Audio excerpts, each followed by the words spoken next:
the yard where you got to hunt him out and try to find him and do our best to defend all these guys. That's the versatility of this offense. You're certainly not in the position to really target one guy to stop. There's multiple targets, multiple individuals to defend, and obviously that's well represented by the balance of this offense and how well, number one has distributed the ball, to all the different targets. Yeah, number one, Texas played them twice. Did they change up at all in the defense? Have any effect there? Yeah, well, we watched both those games. Obviously, the first go around, they were victorious against them, and then the second go around, played them well and had a strong lead on them. But that's no different, I think, than all their opponents. They're always going to be in the game because of how explosive they are and how fast they can score. So we got to do a great job of getting these guys on the ground and focus on our fundamentals and technique and tackling and attacking the ball as well, trying to force some turnovers and play to our standard. He had 892 yards rushing out there. Do they have some design runs? A lot of that's from the scrambling or?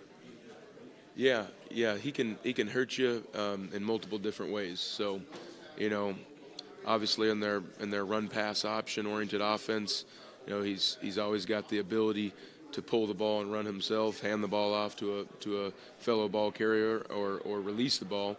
That's what's so frustrating is you see many times, other defenses defending their route concepts where he can take the ball down and take off running as well. So, there's a reason he's the Heisman Trophy winner, and we're going to just do our best as far as trying to slow him down and not make him comfortable back there in the pocket. Do they like to throw deep very often? I mean, I know they have a lot of yards, a couple of 100,000-yard receivers, but do they like to test you deep? Absolutely.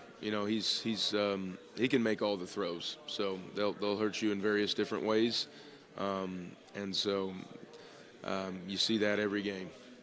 An unconventional week of practice for you guys, in Miami, practicing at Barry University. So how do you kind of acclimate your guys to such a different week of preparation than what they're used to? Yeah, I think the challenge is just doing our best to prepare like we've always prepared. So shoot a certain time might change for us from a meeting standpoint. The location obviously changes, but from a preparation standpoint, we're going to try to stick to the body of how we attack every opponent, and stick to that consistency and keep a routine for our players, so they can approach this like a regular game week.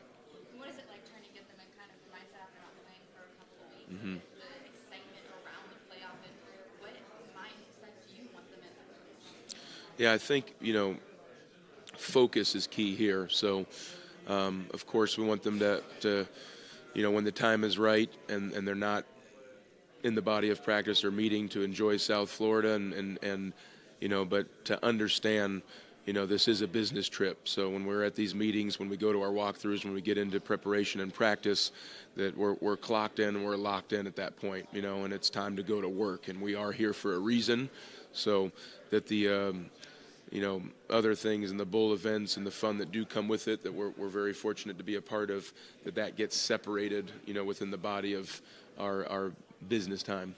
And then Quinnen, Heisman Trophy winner, many of your other defensive players unanimous and consensus All-American. Just how does it speak to your players on your defense?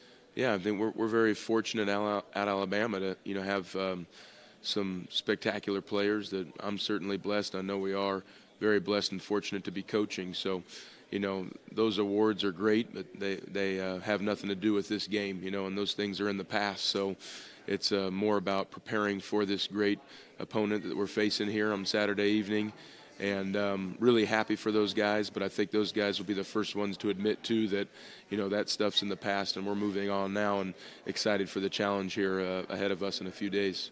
What about the offensive line of Oklahoma? How would you characterize it? Better run blocker, better pass blocker? Yeah, it's a veteran group, so it's obvious that they've worked together well, and